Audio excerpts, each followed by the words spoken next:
আমি মিনহাজুর রহমান শান্ত বলছি, ইসলামী বিশ্ববিদ্যালয় কুষ্টিয়া থেকে। এই ঠিকানা গোপন রাখবেন। আমি আগে বলে দিয়েছেন, পরে বলছেন ঠিকানা গোপন রাখবেন। আগে বলতে হবে ঠিকানা গোপন রাখবেন। আচ্ছা, আমার দেশের বাড়ি বগুড়া জেলার। আচ্ছা, এটা মনে হয় গোপন রাখতে বলেছেন উনি। আচ্ছা, না বলবো না। আমি জানি আপনি ভালো মানুষ, ভালোর দলে, তাই বলা দরকার নাই কেমন আছেন। নিশ্চিত হয়েই বললাম আপনি ভালো আছেন। খুব ইচ্ছা ছিল স্টুডিওতে যে ঘটনা বলার, কিন্তু সময়ের অভাবে হলো না। একটা ঘটনা পাঠালাম, ভালো লাগলে পড়ে শোনাবেন। যাই হোক, 2013 সাল থেকে আমি ট্রুথ এফএম এর নিয়মিত শ্রোতা। তবে আমার পাঠানো এটা প্রথম ঘটনা। জানি না কতটা ভয়ঙ্কর, তবে তিনি আশা করছেন যে ঘটনাটি অসাধারণ হয়ে উঠবে। ভালো লাগলে পড়ে শোনাতে বলছেন। ইমেলটা যদি একটু বড়, কিন্তু খুব রহস্যময়, যার উত্তর আমি আজও খুঁজে বেড়াই। যাই হোক, সরাসরি আমি আমার ঘটনার দিকে চলে যাচ্ছি। আমার এই ঘটনাটা একটা ট্রেনের ইঞ্জিনকে নিয়ে।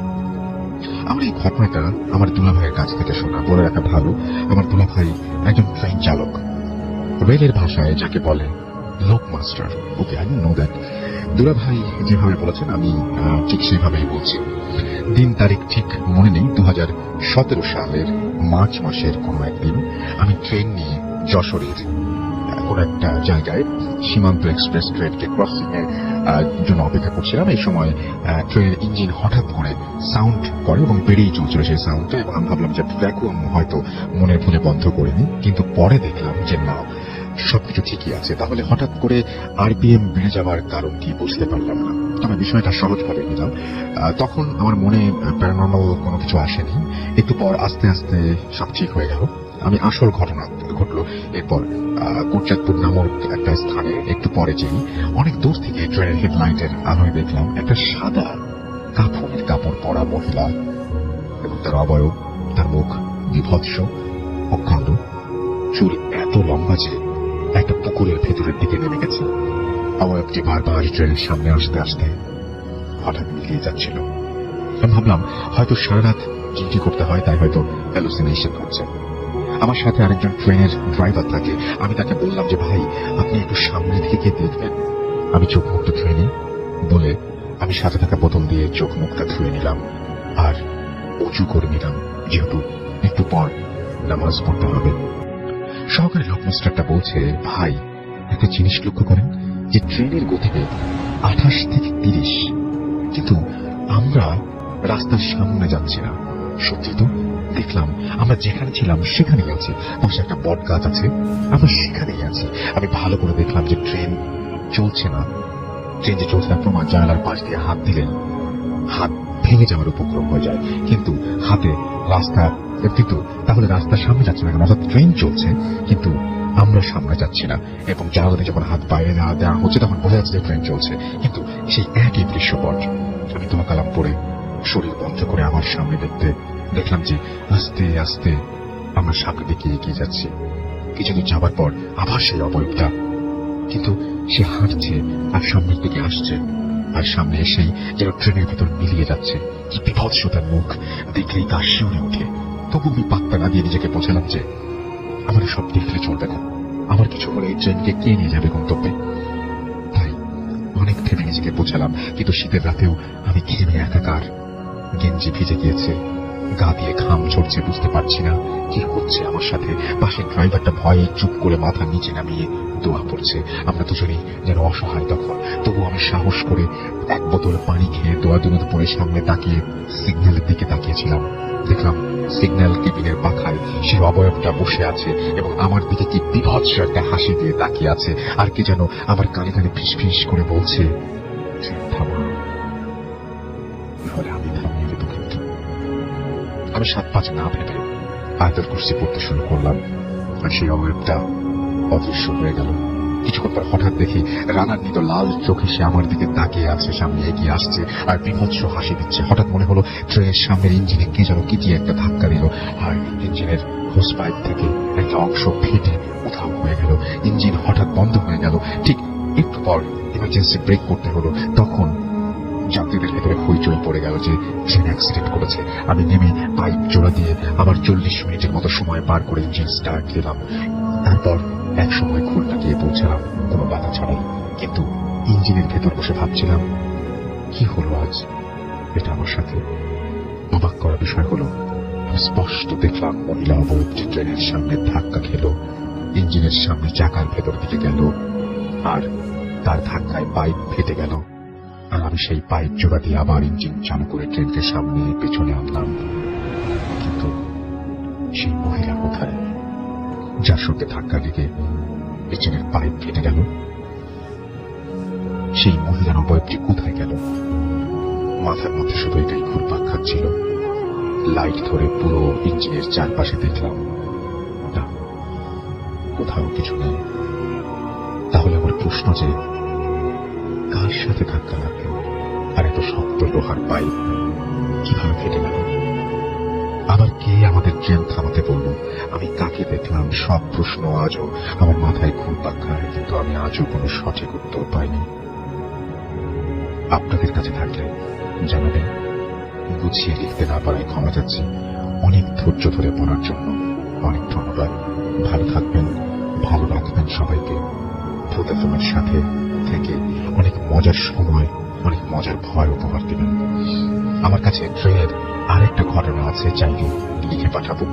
আসসালামু আলাইকুম, থ্যাংক ইউ সো মাচ। ওয়ালাইকুম সালাম। এবং আশা করছি যে আপনার পরবর্তী ঘটনাটা আমরা খুব দ্রুতই পেয়ে যাব এবং সেটা আমরা আমাদের যারা লিসেনার আছে তাদেরকে আমরা শুনতে পারবো। তো যাই হোক, আমরা এখন চলে যাব আমাদের প্রথম অতিথির কাছে এবং তার ঘটনা শুনবো। আপনার নামটা প্লিজ একটু বলবেন, কোথা থেকে এসেছেন, তারপরে আপনার ঘটনা, এবং আপনি চাইলে আপনার নাম কোথা থেকে এসেছেন সেটা নাও বলতে পারেন, সরাসরি আপনার ঘটনাতে যেতে পারি। Thanks for coming. আশা করছি যে আমি আপনার ঘটনাটা অফ এয়ারে শুনেছি, ইটস ফ্যান্টাস্টিক, এবং আশা করছি যারা শুনছেন তাদেরও ভালো লাগবে। চলুন শুনে আসি আপনার ঘটনা। হ্যালো রাসেল ভাই, হ্যালো লিসনার্স। আমি নাফিজা, আমি ধানমন্ডি থেকে এসেছি। স্টোরিটা আসলে স্ক্যারি না ঠিক, but I think it's bit of paranormal তো হবেই। আমি ঠিক আসলে আনসারটা জানি না, তো আমি যেরকম ভাবে ইনসিডেন্টগুলো ঘটেছে সেরকম ভাবে বলার চেষ্টা করছি। আমি 2015-এ ধানমন্ডিতে খুব একটা জনপ্রিয় এলাকাতে মুভ ইন করি আমার ছেলের সাথে। তো অ্যাপার্টমেন্টটা যেটাতে আমরা মুভ ইন করি সেটা বেশ পুরানো একটা বিল্ডিং, 15-20 বছর তো হবে মিনিমাম। সো সেই অ্যাপার্টমেন্টে যখন আমরা মুভ ইন করি, everything was fine up until last year 2015 ডিসেম্বরে ফার্স্ট ইনসিডেন্ট হয়। তার আগে আমি ছোটখাটো আওয়াজ পেতাম, যেরকম ফার্নিচার ড্র্যাগ করা বা চেয়ার, মনে হচ্ছে আমি কিচেনে লিভিং রুমে আমার ডাইনিং স্পেসে আমার ডাইনিং চেয়ারটা কেউ ড্র্যাগ করলে যেরকম একটা আওয়াজ হবে সেরকম আওয়াজ প্রায় পাই, মানে আওয়াজটা খুবই কাছে মনে হয়। আবার এত রাতে হয় যে ওই আওয়াজগুলো এত রাতে কেউ নিশ্চয়ই ভারী কিছু মুভ করবে না। তো যাই হোক, আই ইগনোরড। বাট লাস্ট ডিসেম্বরে যেটা হলো সেটা হচ্ছে যে আমার ছেলের ঘরের খাটটা আমি বিক্রি করার জন্য খাটের ফ্রেমটা যাতে আলাদা করে ফোমটা আমি মাটিতে রেখেছিলাম, এবং ফোমের উপরেই আমরা কিছুদিন শুই, মানে ও কিছুদিন শোয়। সো এক রাতের কথা, আমি ওকে ঘুম পাড়াচ্ছি এবং লাইক ইউ হ্যাভ সিন আমি দুই কানে তিনটা গোল্ডের রিং পরি, খুব পাতলা চিকন রিং, বাট এটা পোশালা রিং না, এটা জাস্ট মানে চাপ দেওয়া আর কি। সো ওকে ঘুম পাড়ানোর সময় একটা বাম কানের মিডল রিংটা হঠাৎ করে আমার হাতে খুলে আসে। তো এটা ঠিক আছে, খুলে এসছে, আমি ওকে ঘুম পাড়িয়ে আমি পরে পড়ে নেবো।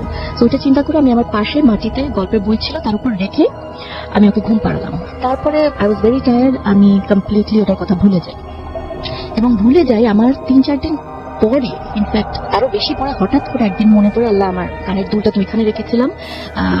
কিন্তু এই সময়টার মাঝে আমার খাটের ফ্রেমটা মিস্ত্রি এসে নিয়ে গিয়েছে, এবং যেহেতু মিস্ত্রি আপনারা সবাই জানেন যে একটা ঘরে ফার্নিচার মুভ করলে আমাকে ন্যাচারাল ওই ফোমটা উঠাতে হয়েছে, বেডশিট, পিলো, কমফর্টার সবই সরাতে হয়েছে, জায়গাটা ওপেন করে দিতে হয়েছে। তারা সেটা এসে সরিয়ে নিয়েছে। তারপর আমি পুরো ঘর পরিষ্কার করেছি, ফোনটা আবার জায়গায় রেখেছি, বেডশিট দিয়েছি, এবং এর মধ্যে বলে রাখি I don't have any made. So এমন না যে দুইটা মেডটা চুরি করবে, বা আমি ভাবলাম যে হঠাৎ করে যখন মনে পড়লো আমি তাও দৌড়ে গিয়ে দেখলাম রুমটাতে যে আছে কিনা কোথাও। কিন্তু আমার মনে হলো আচ্ছা এমন হতে পারে যে মিস্ত্রি চোখে পড়েছি, সে পিক করে নিয়ে চলে গেছে। এবং আমার খুব মনটা খারাপ হলো যে বলে যে সোনার জিনিস হারানো ঠিক না, আমার এটা অনেক বছর ধরে আমি এটা পড়ি, সব সময় পড়া থাকে। Very upset. হ্যাঁ ঠিক আছে, আমি জানি পাবো না, তাও ওটা ভালো মতো একটু দেখলাম। তারপর আমি মন খারাপ করে I went back to my work. তারও কিছুদিন পরে আমি একদিন বিছানাটা, ইমাজিন করেন যদি কেউ একটা বিছানা ঝাড়ে, তার উপর বিছানার শীতটা একদম টান টান করে রাখা, এবং আমার বিছানাতে শুধু 2টা বালিশ আছে আর কিছু নাই, বেডশিটের কিছু নাই। তো আমি বিছানাটা ঠিক করে আমি I went back to the room ঝাড়ু দেওয়ার জন্য। তখন আমি দেখলাম যে খাটের উপর একটা কি জানি চকচক করছে। আচ্ছা তো তাও আবার মানে পায়ের দিকটাতে, লেফট সাইডে পায়ের দিকটাতে একটা জিনিস শাইন করছে। সো আমি আগে গিয়ে দেখলাম এন্ড মাই ইয়ারিং ওয়াজ দেয়ার। হ্যাঁ, Okay. ম্যাজিক্যালি জাস্ট অ্যাপিয়ার্ড ওইখানে। সো আই ওয়াজ লাইক, আমি বুঝতে পারছিলাম যে এটা কি আমার নেওয়া ঠিক হবে কিনা, পড়া ঠিক হবে কিনা, বাট মানে I was so happy. First thing I said is like, whoever returned it to me, thank you. Or whoever magically came back to me, thank you. হ্যাঁ, আমি জানতেও চাই না কিছু না, but I was just happy যে আমি আমার ইয়ারিংটা পেয়েছি। আমি ওটা পরেও নিলাম, পরে that's fine, ওটার কথা ভুলে গেলাম। তারপর আবার জানুয়ারি মাসে I was getting remarried. So বিয়ের শপিং এর জন্য I went to মার্কেটে, গোল্ডের দোকানে গেলাম। তখন আমার মানে তখনকার বয়ফ্রেন্ড, এখন হাজবেন্ড, সে আমার হঠাৎ করে কানের দিকে তাকিয়ে বলে, আচ্ছা তোমার এই ইয়ারিংটা কোথায়, ইটস মিসিং। তো আমি বললাম, ও শিট, এটা আবার সেম ইয়ারিংটাই মিসিং। হ্যাঁ, তো আমি ভাবলাম যে এটা তো এখন পাওয়ার কোনো উপায় নাই, বিকজ আমি ফার্স্টলি জানি না যে কোথায় কখন এটা খুলে গিয়েছে। গাড়িতে হতে পারে, মার্কেটে হতে পারে, বা ইভেন বাসাতেও হতে পারে। সেম কেস, যে পরিষ্কার করার সময় আমি ফেলে দিয়েছি। So I completely forgot about it. ঠিক আছে, গিয়েছে, আমার মন খারাপ। তারপরের দিন I had a small mehendi occasion বাসাতে। তো আমার হাতে 2 হাতে মেহেন্দি দেওয়া, মেহেন্দিটা ড্রাই হয়েছে, আমি ধুতে যাবো বাথরুমে। তো তার আগে যেহেতু মেহেন্দির গুঁড়া টুড়া বাথরুমে পড়েছে, আমি পরিষ্কার করে বাথরুমটা আমি বের হয়েছি যে আবার আমি রি এন্টার করবো বাথরুমে। ইমাজিন বাথরুমের সাদা টাইলস, ক্লিন ফ্লোরটা, কিছু নাই। আমি ঢুকতে যাবো, ঠিক বাথরুমে মানে দরজার মুখে মাটিতে মাঝখানে আমার ইয়ারিংটা পড়া, সেম ইয়ারিং। আমি মানে I did not know what to say. মানে अगेन সেম জিনিস হ্যাপেন, যেটা ক্লিন সারফেস, একটা পরিষ্কার জায়গার উপর আমার ইয়ারিংটা জাস্ট রাখা। তো আমি তাড়াতাড়ি উঠিয়ে নিয়ে আমি আর কিছু চিন্তা করলাম না। अगेन আমি খুব হ্যাপি যে আপনি বলছিলেন যে কিছু একটা ক্লিন করা হয়েছে। এক্স্যাক্টলি, আমি তার আগে ফ্লোরটা, লাইক আই সেড, আমার তো মানে হেল্প নাই। সো আমি নিজে ক্লিন করে বের হয়ে আসছি বাথরুম থেকে, এবং আমি আবার যাবো আমার হাতটা ধুতে। তো তখন আমি যখন বাথরুমে ঢুকতে যাবো, ঠিক তখন আমার পায়ের কাছে আমি দেখলাম কি shiny. So my earring was right there. আমি ভাবলাম যে ইয়ারিংটা এখানে কি করে আসলো, এখানে তো আসার কথা না। কারণ মানে আমি সোনার দোকানে গিয়েছি তার 1-2 দিন আগে। তারপর তখন আমি নোটিস করছি আমার কানে দুলটা নাই। সো আই কেম ব্যাক, তারও অবভিয়াসলি অনেকবার বাথরুমে গিয়েছি, বের হয়েছি, কিছুই নাই। তো তখন ওই জিনিসটা ওখানে কোথা থেকে আসলো। এবং এটা ফ্লোরের উপরে যদি থাকে আপনি আগেও দেখতে পেতেন যে কিছু একটা হ্যাঁ, পরে আমি যখন ক্লিন করলাম তখনও তো আমি দেখতে Right. পাচ্ছি, কিন্তু পেলাম না। তখন যাই হোক, মানে আমি তো আই ওয়াজ জাস্ট হ্যাপি যে ওটা আমি পেয়ে গেছি। তো এটা আমার কাছে খুবই অবাক লাগলো। এবং যেহেতু মানে বাসাটা ওল্ড, সেহেতু হতেই পারে যে কোনো কিছু আছে সেখানে, বাট ইটস নট হার্মফুল। যেহেতু আমাকে জিনিসটা সে রিটার্ন করে দিয়েছে, সো আমি থিঙ্কিং যে সে ভালো। এবং আমি বাসায় ঢোকার আগে, মানে মুভ ইন করার আগে, আমি বাসাটা বাঁচিয়ে নিয়েছিলাম একজন হুজুরকে ডেকে, বিকজ তখন আমি আমার ছেলেকে নিয়ে একা থাকবো দেখে।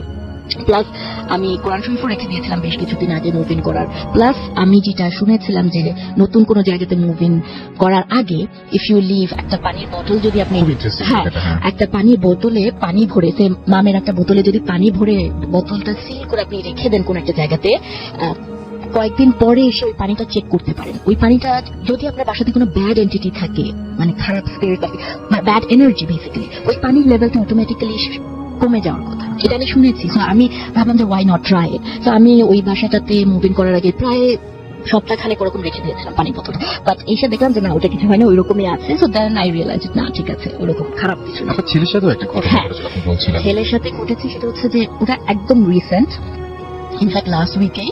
সো লাঞ্চ বক্সে আমি টিফিন রেডি করে ওকে স্কুলে রওনা করে দেওয়ার পর আমার মনে পড়েছে যে আচ্ছা, আমি তোর লাঞ্চ বক্সে একটা ফর্ক দিতে ভুলে গেছি, কাঁটা চামচ তো দিই নাই। সো আমি তখন বললাম, আল্লাহ, ভুলে গেলাম, ও কি করে খাবে। তারপর স্কুলে থেকে ওকে পিক করার পর আমি বললাম যে আরশান, আমি সরি, আমি ভুলে গিয়েছি, তোমার লাঞ্চ বক্সে তো আমি ফর্ক দিই নাই। তো বললো যে না, একটা ফর্ক ছিল। আমি বললাম যে কিভাবে, আমি তো ভুলে গিয়েছিলাম দিতে, আমি তো দিই নাই, আমি নিজে জানি যে আমি দিই নাই। হ্যাঁ, আই প্যাকড এভরিথিং, বাট আমি ফর্কটা দিই নাই। তো তারপর তাড়াতাড়ি বাসা আসার পর আমি খুলে দেখি যে ঠিক একটা সাদা ডিসপোজেবল কাঁটা চামচ লাঞ্চ বক্সের মধ্যে। আচ্ছা, সো সে ওটা ইউজও করেছেন অল দ্যাট। তখন এটাও আমাকে একটু ফ্রিক আউট করলো, but again I was happy যে যেই থাকবে আমাকে হেল্প করছে আর কি, যে আমি ভুলে গেলেও তার মাথায় ওটা আছে, যে ওটা সে ওইখানে দিয়ে দিয়েছে। তো যেহেতু এটা আমাকে কোনো ক্ষতি করছে না বা কিছু না, সো আমি আসলে বদার্ড না।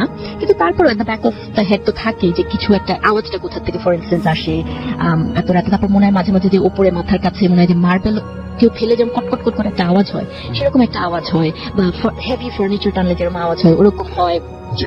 তো আমি আমার নেবারদেরকেও জিজ্ঞেস করছি যে আপনারা কিরকম কোনো আওয়াজ করছেন বা কিছু, তো ওনারা বলছে যে না এত রাতে, আর এত রাতে আসলে কাকে জিজ্ঞেস করবো, 12:30 1 o'clock যদি এরকম আওয়াজ হয় এত রাতে তো কাউকে জিজ্ঞেস করা যায় না।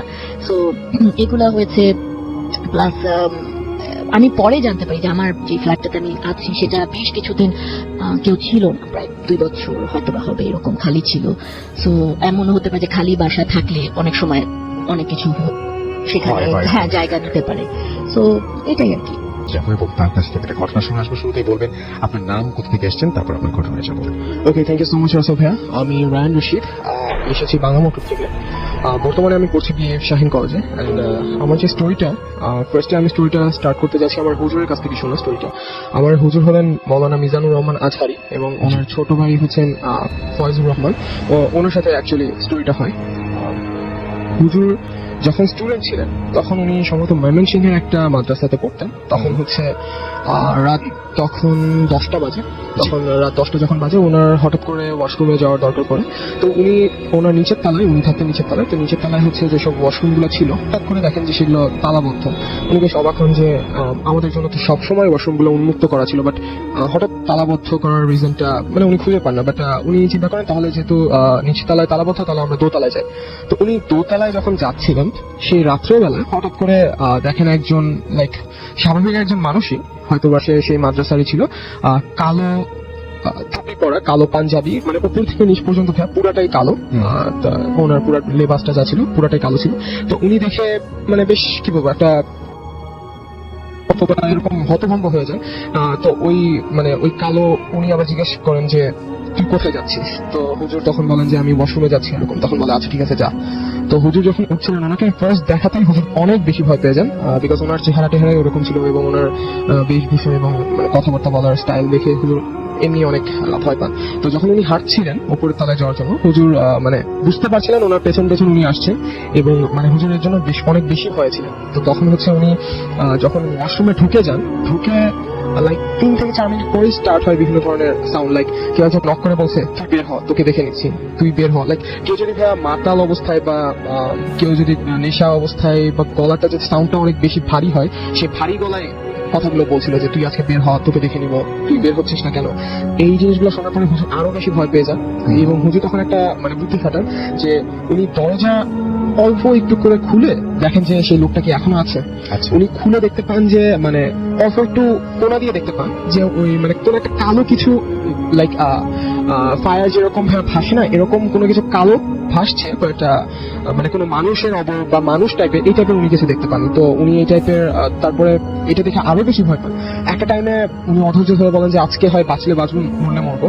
দরজাটা খুলে দিয়ে একবারে উনি নিচে চলে আসেন। উনি যখন নিচে ভাইয়া ওনার রুমে যাবেন সেই টাইমে দেখেন কি ভাইয়া ওই মানুষটা যে ওই যে ওনার সাথে দেখা হয়েছিল সে নিচে থেকে কুড়িয়ে কুড়িয়ে কয়লা খাচ্ছে এবং তার দাঁতে কয়লা লাগানো, তার দাঁতগুলো অনেক বড়, সে কয়লা খাচ্ছে। তো এটা দেখে হুজুর আরো বেশি ভয় পায়। কোনো মতো রুমে যে ওই রাত্রে ভাইয়া তার হাই লেভেলের জ্বর স্টার্ট হয়। তো যখন এই জ্বর আসতে থাকে সকালবেলা উঠে ওই মাদ্রাসার যে প্রিন্সিপাল আছেন তাকে গিয়ে বলেন এরকম এই ধরনের কথা। তো বলে যে এই টাইপের হচ্ছে যারা কি বলবো কিছু জিন থাকে যারা হচ্ছে যাদের কাজ হচ্ছে হার্ম করা, তো তারা হচ্ছে এই টাইপের কাজ করার চেষ্টা করে। তো যারা হচ্ছে যে মাদ্রাসার ছাত্ররা খালি মাথায় যারা ওয়াশরুমে যায় তাদের নাকি এই টাইপের বিভিন্ন ধরনের সমস্যা করার ট্রাই করে। তো হ্যাঁ, এর কয়েকদিন পরে হুজুরের একটা ছোট্ট ভাই হয়। তো ছোট ভাইটা ছোটবেলা থেকে অনেক অনেক বেশি সুন্দর ছিল, বাট তার একটা প্রবলেম ছিল যে সে কথা বলতে পারতো না ছোটবেলা থেকে। তো এত টাইম যখন সে কথা বলতে পারতো না তার বাবা মা সবাই বেশ টেন্স হয়ে পড়েন। তো তারা ট্রাই করেন যে ডাক্তারের কাছে নিয়ে যাই। ডাক্তার বলে যে অ্যাকচুয়ালি ওর যে কি হয়েছে আমরা তো অনেকেই ট্রিটমেন্ট করি, বাট ওরটা আমরা হচ্ছে স্বাভাবিক করতে পারছি না। ওর হয়তো কি বলবো মানে ডাক্তাররাও কোনো ট্রিটমেন্ট দিতে পারেনি। বাট তার বাবা মা চিন্তা করেন যে তাহলে আমরা কোনো একজন মানে বড় মাপের আলেম বা এই টাইপের কারোর কাছে নিয়ে যাই। তো একজনের কাছে নিয়ে যাওয়ার পরে উনি ঝাড়ফুঁক টাড়ফুঁক করে মোটামুটি সুস্থ ছিল। আচ্ছা। তো উনি মানে টোটালি কথা বলতে পারতেন না, বাট আমতা আমতা করে যতদূর বলা সম্ভব ছিল। তো এক সময় হচ্ছে তখন বেশ ছোট, সে পুকুরের ধারে বসে মাছ ধরছিল। তো সন্ধ্যার দিকে, সন্ধ্যা তখন প্রায় সূর্য নেমে এসছে, তখন হচ্ছে হঠাৎ করে উনি ওনার মায়ের কাছে যান, মানে হুজুরের ছোট হয়েছিল, দৌড়ে মায়ের কাছে যে বলেন মা মা দেখো ওই যে একটা ছোট্ট বাচ্চা না ওনা আমাকে ডাকছে। তখন তার মা বলে কই দেখি আইতো। পরে হচ্ছে যায়, দেখে যে কেউ নেই। তখন তার মা বুঝতে পারে অ্যাকচুয়ালি তার ছোটবেলায় বিভিন্ন ধরনের সমস্যা ছিল আর এখন হচ্ছে এরকম হচ্ছে কিছু একটা।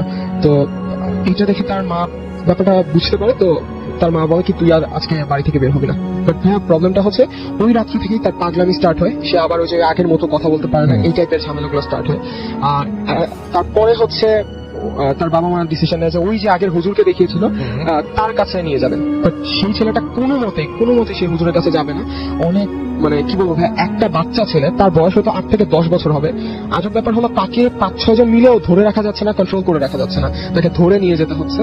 পরে যখন হচ্ছে তাও খুব কষ্ট করে নিয়ে যাওয়া হচ্ছিল হুজুরের বাড়িতে, হঠাৎ করে সামনে দেখে একটা ঈগল পাখি, মানে ঈগল বলতে কি এটা খুব বড় মাপের একটা পাখি। তো বড় মাপের একটা পাখি মানে দেখতে অনেক ভয়ানক, অনেক বেশি ভয়ানক। এইটা দেখার পরে হচ্ছে তার মা ওই ওনাকে বলে যে তুই হচ্ছে ওর হাতটা শক্ত করে ধরে রাখ। তখন ওনার শক্ত করে ধরে রাখার পরে ওনাকে হুজুরের কাছে নিয়ে যাওয়া হয়। হুজুর বলে যে ওই যে একটা জিন আমার হুজুরকে ইয়ে করা হয়েছিল, মানে হুজুরকে দেখেছিলেন, সেই জিনটা কোনো না কোনো ভাবে হার্ম করবে, যার কারণে তার ফ্যামিলি মেম্বারসদের উপরে এসে মানে এই টাইপের কিছু মানে চেষ্টা করছিল যে তাদেরকে হার্ম করার কোনো মতে। বাট এট লাস্ট অনেক দোয়া কালাম, অনেক তাবিজ টাবিজ করার পরে আলহামদুলিল্লাহ তারা এখন সবাই ভালো আছে। Thank you so much. আমরা চলে যাবো আমাদের পরবর্তী আমাদের প্রথম অতিথির কাছে আরো একবার, এবং তার কাছে তার আরো কিছু ঘটনা আছে, যে ঘটনাগুলো আছে সেই ঘটনাগুলো একটু আপনার কাছে শুনতে চাই। আপাতত আরো বেশ কিছু ঘটনা আছে আপনার বাসার এবং আরো আমাদের বিভিন্ন জায়গার, তো আপনি যেভাবে বলতে চান আমি আপনার কাছ থেকে সেভাবে শুনবো। তার আগে এই অ্যাপার্টমেন্টেরই আরো দুইটা জিনিস, একটা এখন হঠাৎ করে মাথায় আসছে, এটাও কিন্তু ভালোই আর কি। সেটা হচ্ছে তার আগে আরেকটা আমার ছেলের ইনসিডেন্ট হওয়ার পর আগে লাস্ট উইকে আমি কিচেনে কাজ করছি। তো আমার কিচেন নাইফ আছে যেটা আমি অনেক কিছুর জন্য ইউজ করি। তো সেই নাইফটা খুঁজে পাচ্ছি না, কোথাও খুঁজে পাচ্ছি না, কোথায় ডাইনিং টেবিলে দেখলাম, কিচেনে সব কাউন্টার টপে দেখলাম, কোথাও খুঁজে পাচ্ছি না। তারপর ইভেন সিঙ্কও আমি নাড়াচাড়া করলাম, সিঙ্কের তলায় যদি ধুয়ে আমি রাখি, তাও পাচ্ছি না। তারপর আমি হঠাৎ করে আমি ফরগেট ইট, আমি ওনাদেরকে টার্ন করে আবার আমি সিঙ্কের কাছে আসলাম যে আমি বেসিন থেকে বাটি টাটিগুলো তুলবো। আগেন একটা ক্লিন পরিষ্কার মানে কর্নারে যেখানে কিছু নাই, কাঁচিটা ওখানে রাখা। সো I was like, মানে ইটস অলমোস্ট লাইক আমার সাথে এটা মানে they are playing a game with me, hide and সিকের। হ্যাঁ, আমার কাছে মনে হচ্ছে এটা কোথা থেকে আসলো। আমি এখন এই জায়গাটাতেই চেক করলাম, এবার একটা সাদা বাটি ছিল, বাটিটার পাশে কিছু নাই। হঠাৎ করে আমি টার্ন করে দেখেছি আবার কাঁচিটা ওইখানে। So again I was like, আমি যতবার এটা আমি মনে বলে থ্যাংক ইউ, যেই দিচ্ছ thank you, you are helping me out. তারপর আমি আরেকটু পেছনে যাচ্ছি। আই থিঙ্ক লাস্ট মান্থে বা কিছু আমি জানি আমার আলমারির একটা ড্রয়ারে আমি সব ইম্পর্টেন্ট জিনিস রাখি, টাকা পয়সা সব রাখি। ওখানে আমি জানি যে কোনো নোটস নাই বা কিছু নাই, টাকা নাই। তো ওইটা আমি হঠাৎ করে খুললাম কিছু একটা কাগজে দেখার জন্য, ওখানে দেখি 5,000 টাকা রাখা। তাহলে এটা কোথা থেকে আসলো? কারণ আমি লাস্টের মধ্যে টাকা বের করেছি যখন, তখন কোনো টাকাই ওখানে ছিল না। একদম সব শেষ করে। হ্যাঁ, ওই ড্রয়ারে ওরকম নোট কোনো ছিল না, শুধু $200 ছিল, তাছাড়া কোনো পয়সা মানে বাংলাদেশি কারেন্সি ছিল। তো তার হঠাৎ দেখে একটা ব্যাগের মানে ওইটা মানে খুব একটা তলায় বা কিছু না যে আমি খেয়াল করি নাই, বেরিয়েছে, আমার টাকা থাকলে ওপরেই থাকবে। তো ওইটা পেয়ে আমার কাছে ভালো, তো মানে হঠাৎ করে পেয়ে গেলাম, টাকাটা কাজে লাগবে। তো এটা যেরকম একটা ছিল। তো এগুলো গেল সেই কথা। এখন কি আমাদের বাসার কথা? ওকে, সো নাও গোয়িং ব্যাক, এটা অনেক বছর আগের কথা। আমার আব্বার বাসাও ধানমন্ডিতে, আমিও ধানমন্ডিতে থাকি, তার বাসাও ধানমন্ডিতে। তো ধানমন্ডিতে যেই বাসাটা আমরা কিনেছিলাম সেটা একটা খুব ওল্ড একটা বাসা ছিল, যেটা পরবর্তীতে আমরা ভেঙে এখন আমাদের যেখানে থাকি সেই বাসাটা করা হয়েছে। এবং এটাও মানে খুবই একটা মানে ওয়েল নোন জায়গাতে আর কি, যে কোনো বললেই যে কোনো মানুষ চিনতে পারবে। তো যাই হোক, তো পুরান বাসাটা যখন কেনা হয় তখন আমরা ফিউ ইয়ার্স ওখানে মুভ ইন করি, থাকি। তো এই বাসাটা যেহেতু পুরান বা এটার হিস্ট্রি কি আমি জানি না, বাট উই অল নো এখানে কিছু একটা আছে। কেন বলি যে এখানে ওই সেম নয়েজ গুলো আমরা পেতাম। আর এটা 1 ইউনিট বাসা ছিল, এটা এমন না যে উপরতলায় ভাড়াটে আছে বা কেউ আছে, পুরো বাসাটাতে আমরা থাকতাম। নিচের তলায় ছিল ডাইনিং ড্রয়িং, মাঝ ফ্লোরে ছিল সব বেডরুম গুলা, আর ছাদে একটা মানে ছাদ, খোলা ছাদ ছিল আর কি। সো প্রায় ওই মশলা পেশার মতো আওয়াজ হতো ছাদ থেকে, কিন্তু ছাদে তো কিছু নাই, কেউ নাই। হ্যাঁ, আর সব থেকে ইন্টারেস্টিং হচ্ছে যে ইমাজিন করেন বাসার এন্ট্রান্সটাতে ঢুকতেই একটা সিঁড়ি যেটা দোতলায় যাচ্ছে, দোতলাতে যখন স্টপ হচ্ছে ওই সিঁড়িটার ডান দিকে আমাদের বেডরুম ছিল, মানে আমি আমার বোন থাকতাম। ওই সিঁড়িটার ওইখানে সন্ধ্যার সময়, মাগরিবের আজানের সময় একটা স্মেল পাওয়া যেত। লাইক আমি ঠিক স্মেলটা বুঝাতে পারবো না, এটা আতরের মতো স্ট্রং না, আবার ফুলের আতর আর ফুল মিক্সচার যদি কিছু হয়, উইথ আ ভেরি মানে মাইল্ড একটা সফট একটা পাওয়া যেত।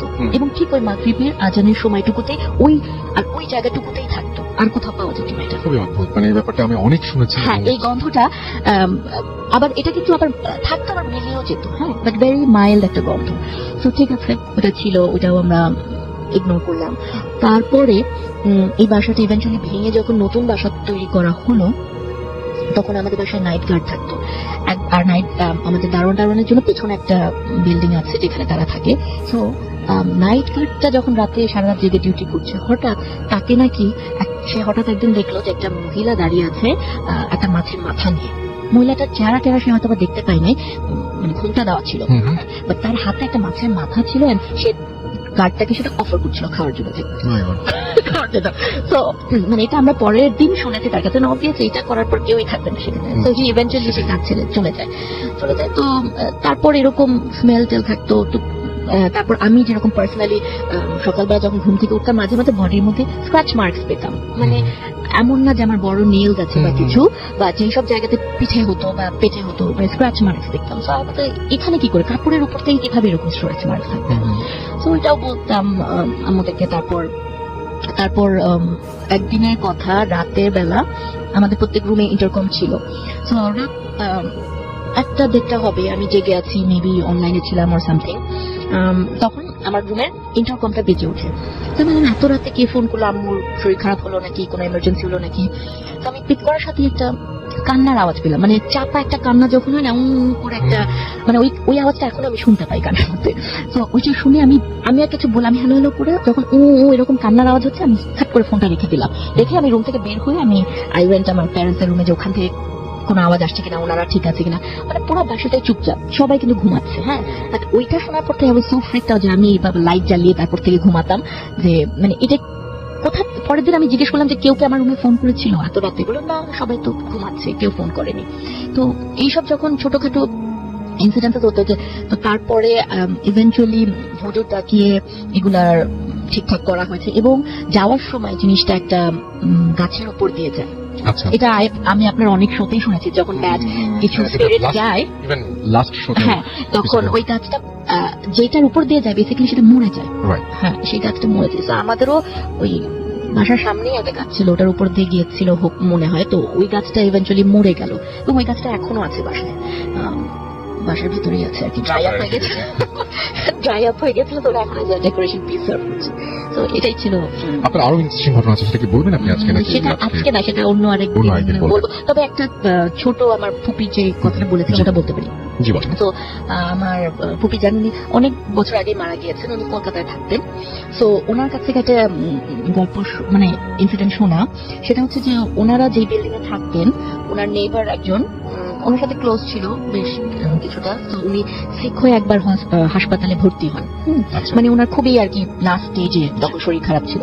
তো একদিন আমার ওই যখন উনি হাসপাতালে ভর্তি, ওনার নেইবার, তখন আমার ফুপু একদিন ভোরবেলা উঠে ওনার বেডরুম থেকে ওনার ডাইনিং রুমে গিয়েছেন, এবং ডাইনিং রুমে ঢোকার সাথে সাথে ভোরবেলা, এটা আর্লি মর্নিং, হ্যাঁ, ঢুকে উনি দেখেন যে চেয়ারের মধ্যে ওই নেইবারটা বসা, এবং সে আমার ফুপির দিকে তাকে হাসছে। তো মানে একটা জাস্ট স্মাইল একটা। তো এটা দেখেই আমার ফুপির সাথে সাথে চোখটা নামিয়ে নিয়েছে যে এটা আমি কি দেখলাম। তারপর যখন আবার মানে তাকালো, তখন জিনিসটা নাই। হ্যাঁ, সো পরে ওই লেটার অন দ্যাট ডে সে শোনে যে ওই নেইবারটা মারা গিয়েছে হাসপাতালে। সো আমার ফুপুর এক্সপ্লেনেশন এটাই ছিল যে এমন হতে পারে যে আমি যেহেতু তার কাছে সাথে ক্লোজ ছিলাম, উনি হয়তো বা আমার সাথে শেষ বিদায়টা নিতে এসেছিল এরকম করে।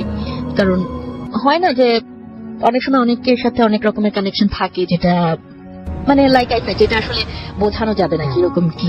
বাট ওনার এক্সপ্লেনেশন হয়েছিল, নাহলে কেন আমি এটা দেখলাম এরকম ভাবে। আর সেই দিনই আমি খবরটা পেলাম যে সে মারা গেছে। হয়তো বা সে আমার সাথে জাস্ট খোদা হাফেজ করতে আসছিল বা বাই বলতে আসছিল বা কিছু। হ্যাঁ, সো এটা আমাকে পরে তিনি বলেছিলেন। তো এটাই একটা আরেকটা ঘটনা ছিল। এখন আর তেমন কিছু মনে পড়ছে না। যেটা আছে আরেকটা, সেটা আমি একটু সেভ করে রাখি পরের জন্য। আমার কাছে মনে হয় যেটা আমরা শুনবো একদিন। Thank you so much, thank you. তো আমরা আপনাকে অনেক ধন্যবাদ কষ্ট করে আমাদের স্টুডিও পর্যন্ত আসার জন্য, এবং আশা করছি যে আপনার ভালো লেগেছে আজকের সমস্ত সময়গুলো, এবং যারা শুনলেন তাদেরও আপনার ঘটনাগুলো ভালো লেগেছে। Thank you. তো আমি এখন দেখতে পাচ্ছি যে আমাদের যে পেজটা রয়েছে সেখানে। আসসালামু আলাইকুম আসাদ ভাই, আমি আবি কর্মকার, ঢাকা পলিটেকনিক একজন স্টুডেন্ট। আমার হোম টাউন দিনাজপুরে। দিনাজপুরের একটু উপজেলায়। তো কিছু সমস্যার কারণে আমি আমার জায়গার নামটা বলছিলাম, তো সরাসরি আমি ঘটনা চলে যাচ্ছি। ঘটনাটির প্রথম পার্টটা মানে শুরুটা বিষয়টা আমার দাদার কাছ থেকে কালেক্ট করা। সেটা ছিল 1989 দিকে। তো তখন ওই বাস মানে যেখানে যে বাসার জন্য ঘটনা, সেই বাসে একটা বড়দি পরিবার, মানে ওই তখনকার আমাদের অনেক বড় ফ্যামিলি থাকতো, ফ্যামিলি বাস করতো।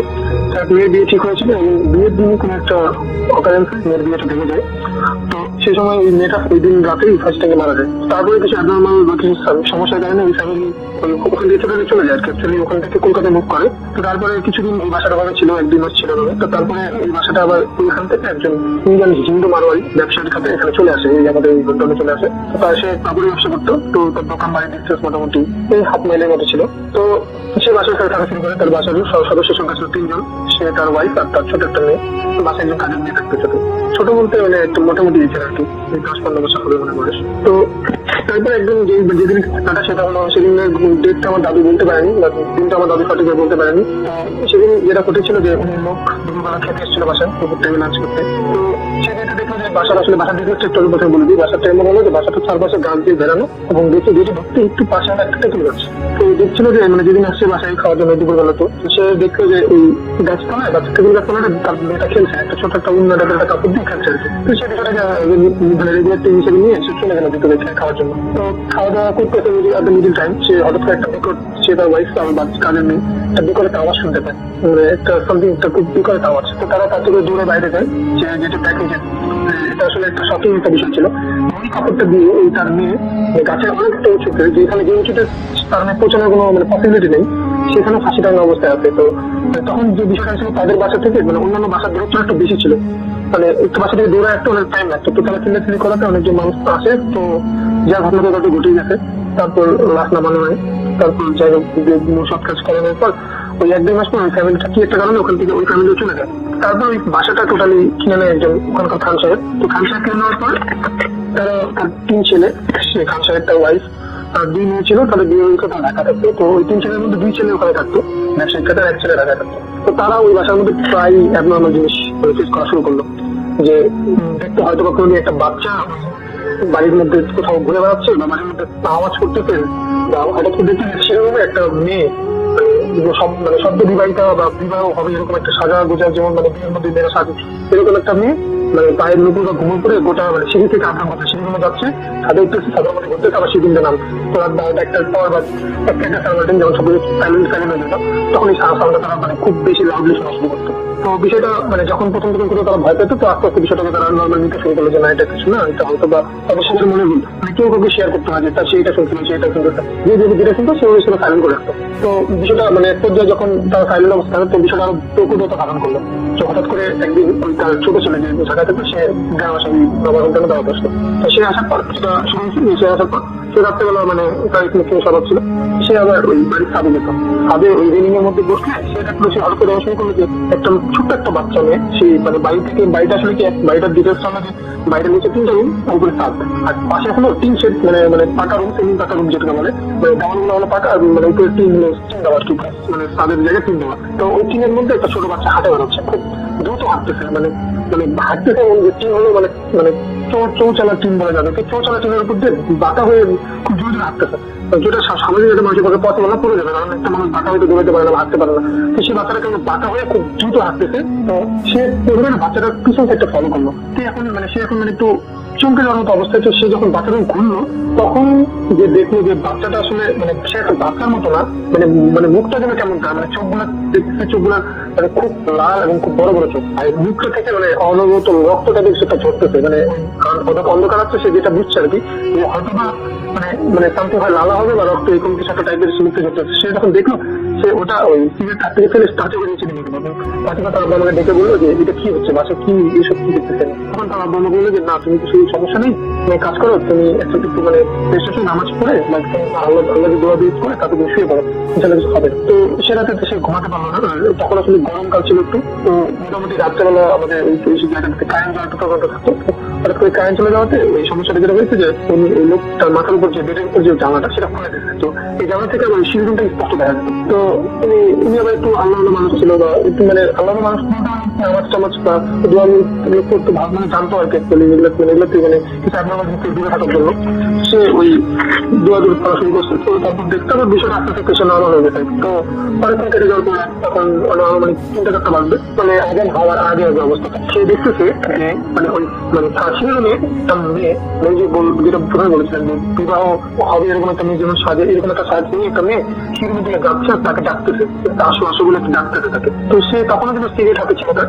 সে মানে মেয়েটা সে কেন চলে গেল, সে বাইরে ওই মেয়ের পেছনে পিছিয়ে চলে গেছে। তো সে অনেকক্ষণ যাওয়ার পর যখন ছাদের একটা রেঞ্জ একদম কোনা চলে আসছে তখন সে হঠাৎ করে ভাবতেছে যে মানে সে তখন স্ট্রেসটা ফিরে আসছে যে সে এখানে কেন আসছে বা সেখানে কখন আসলো বা কিভাবে আসলো এটা চিন্তা করতেছে। সে তাড়াতাড়ি করে যখন নামতে যাবে তখন মানে সিঁড়িটা যেখানে সিঁড়ির উপরে মানে সিঁড়িটা আসলে কি মানে সিঁড়িটা ঢোকার জন্য যে আমরা যেমন ছোট একটা রুমের মতো রাখি, তো ওই ওখানে ছিল টিনের একটা শিফট ছিল। তো দেখতে চাই টিনের উপরে একটা মেয়ে পা ঝুলাই বসে আছে, পা গুলো খুব বড় বড় লাগাচ্ছে, মানে সে সময় মানে গেটটা অর্ধেকটা পা কভার করে আছে আর তাকে রেখে খুব বিভৎস ভাবে হাসতেছে। তো সে কোনো রকম মানে মানে কিছু একটা মানে সোলাটার উপরে দৌড়ে দৌড়ে সেখানে চলে আসে এবং মানে যখন রুমের সামনে আসে মানে পুরো অজ্ঞান হয়ে যায়। তো তার বাবা মা তাকে দেখে তার থেকে রুমে নিয়ে যায় এবং পানি ঢালে এবং তখন আগাম দিয়ে মোটামুটি সকাল হওয়ার অবস্থা তখন ফিরে আসে। তার শরীরে অনেক জ্বর ছিল।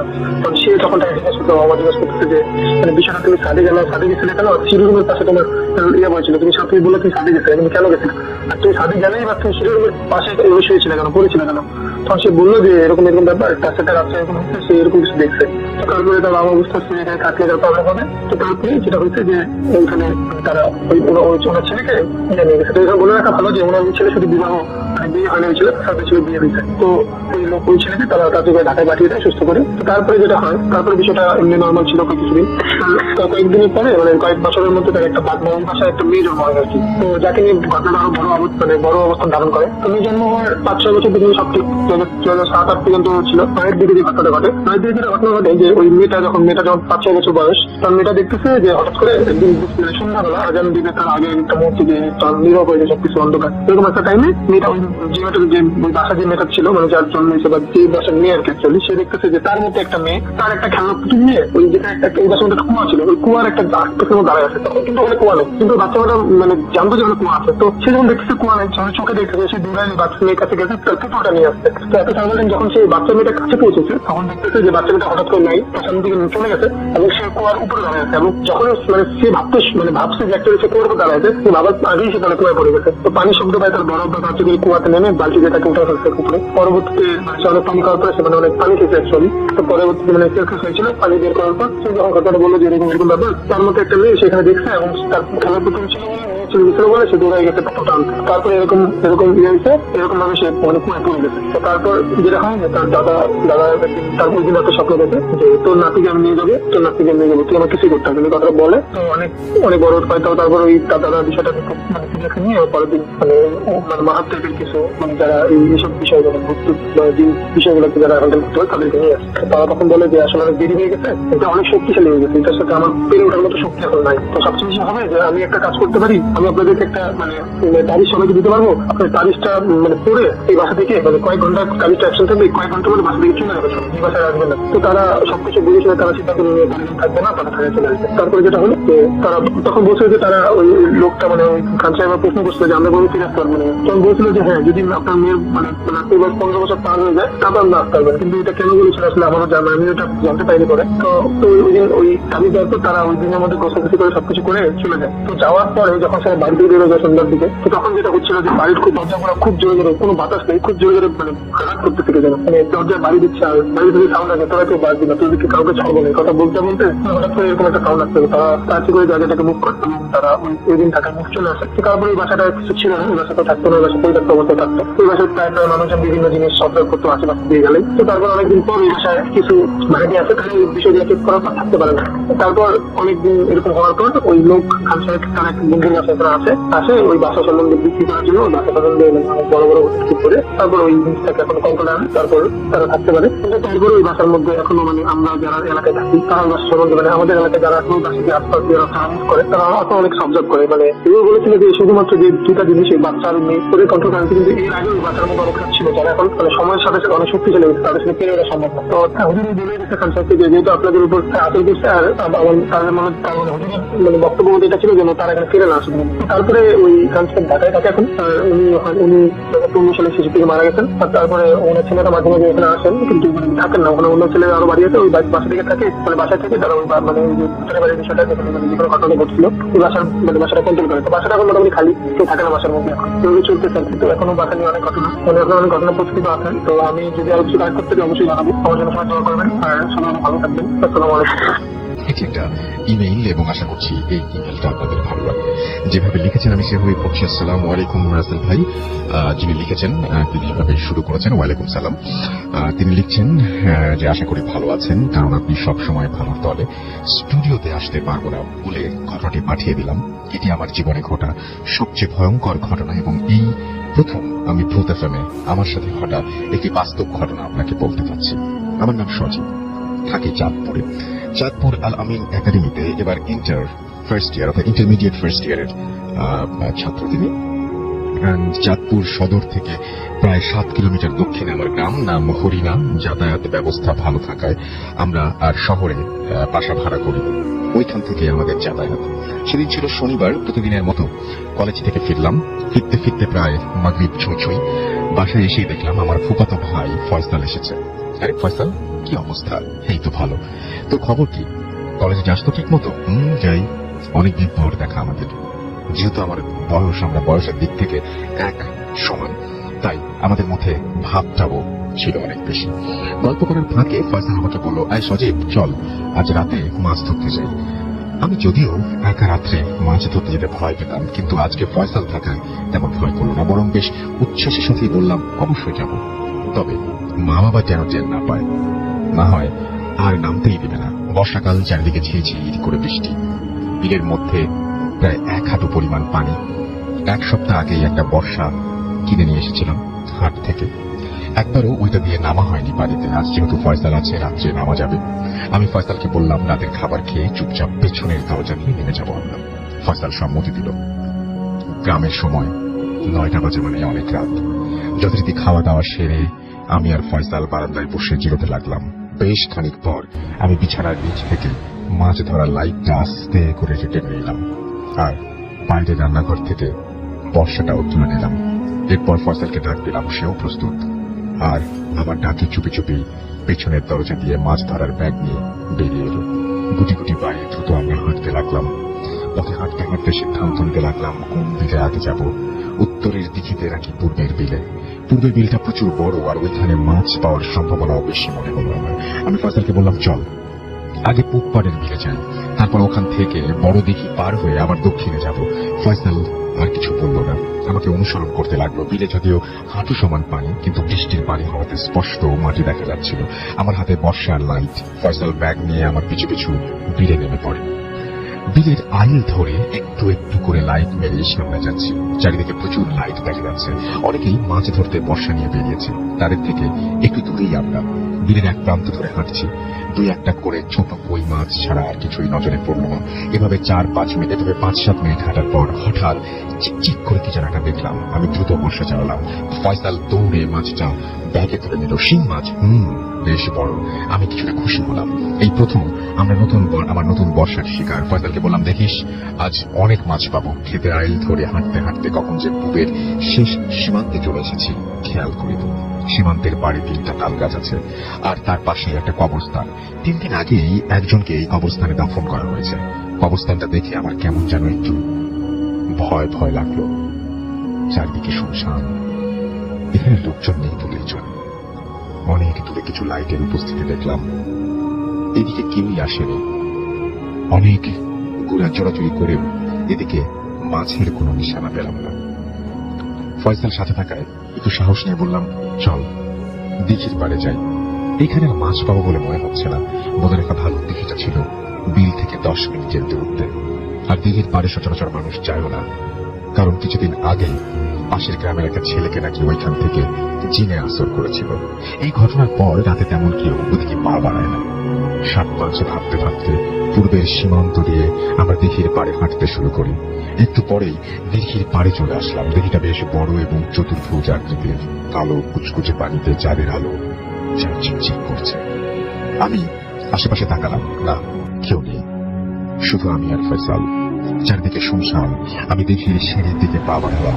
ধীরে ধীরে নেমে দিঘির সিঁড়িতে লাইট মারার সাথে সাথে দেখলাম বড় একটা টাকি মাছ লাইটের ঝলকানি পেয়ে ধীরে ধীরে পিছু সরে যাচ্ছে।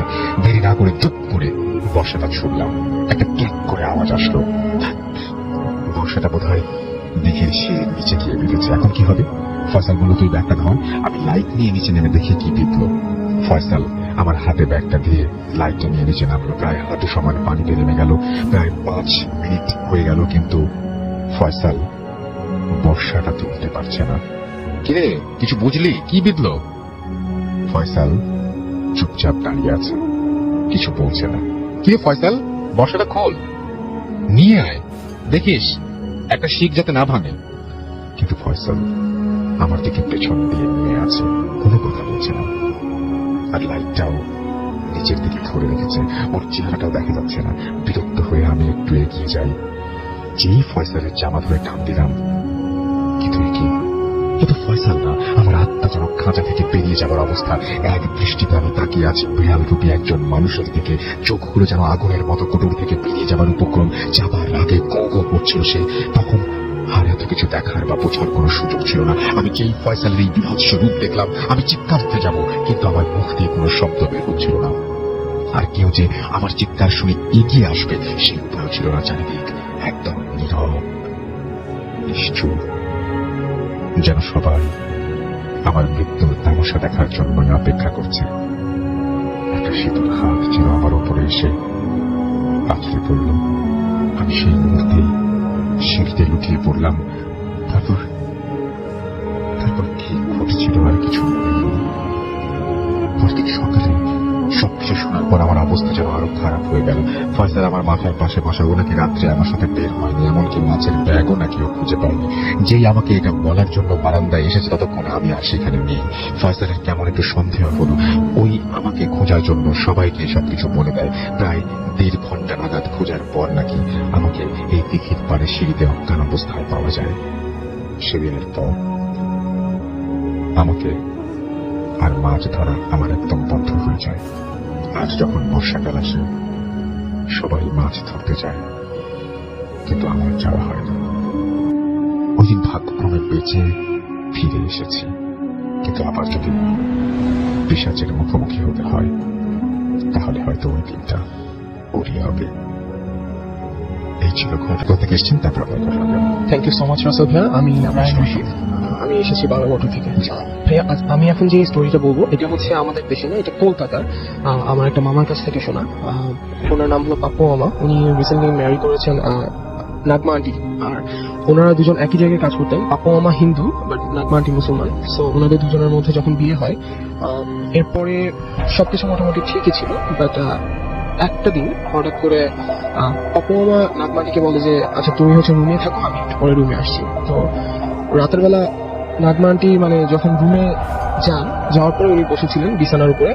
উনি হচ্ছে দরজা দিয়ে ঢুকলে ওনার পিঠটা দেখা যাবে, অর্থাৎ ফেসটা দেখা যাবে না। এইভাবে খাটের উপর বসেছিলেন এবং উনি দুলছিলেন, কন্টিনিউয়াসলি দুলছিলেন বা কিছু একটা বলছিলেন মুখে, এবং হাতে ওনার একটা প্লেট ছিল।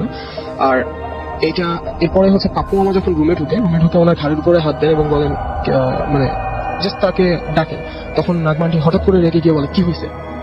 তখন হচ্ছে আবার সে এই কথাটা বলার পরে আবার হচ্ছে মানে পিছের দিকে তাকিয়ে আবার দুলতে থাকে, এবং তার মাথার যত চুল ছিল সব সামনের দিকে চলে আসছিল। দেন মানে এই টাইপের কিছু বোঝা যাচ্ছিল। এরপরে হচ্ছে পাপ্পু মামা আবার হাত দেন। এবার সে আরো রেগে গিয়ে, কি হয়েছে তোমার বলে চোখ টোক মানে কি বলবো লাল টাল হয়ে পাপ্পু মামার দিকে আরো রাখা। পাপ্পু মামা বলে যে ওর অ্যাকচুয়ালি কি হচ্ছে, ওর কি কোনো মেন্টালি কোনো প্রবলেম মানে ছিল আগে থেকে, নাকি ওর অ্যাকচুয়ালি এই টাইপের কোনো মানে কোনো প্যারানর্মাল কোনো কিছু হচ্ছে ওর সাথে। তো ওকে যখন আবার মানে নাগমান্টিকে যখন আবার ধরে, এবার নাগমান্টি মানে রাগ হয়ে গিয়ে পাপ্পু মামার গলা চেপে ধরে, এবং ধরার পরে হচ্ছে পাপ্পু মামা চিল্লাচিল্লি করে টোরে ঘরের সবাইকে ডাকে এবং ধরে মানে হাতটা ধরে বেঁধে রাখে অনেক কষ্ট করে।